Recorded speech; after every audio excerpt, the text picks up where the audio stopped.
ละนี่ก็อากับมา ลูกหลานนี่เขากินอยู่เอาไปปล่อยเนี่ยเอาคนไหนได้กินคนนั้นลูกหลานตัดก่อนกันแล้ว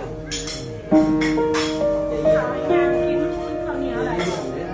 เจ้าไม่เกี่ยวกับไทยเจ้าต้องทำก่อนไม่เจ้าไม่ให้พักเขาขนาดไม่ได้ในเมื่อหรองานวันละจำเลย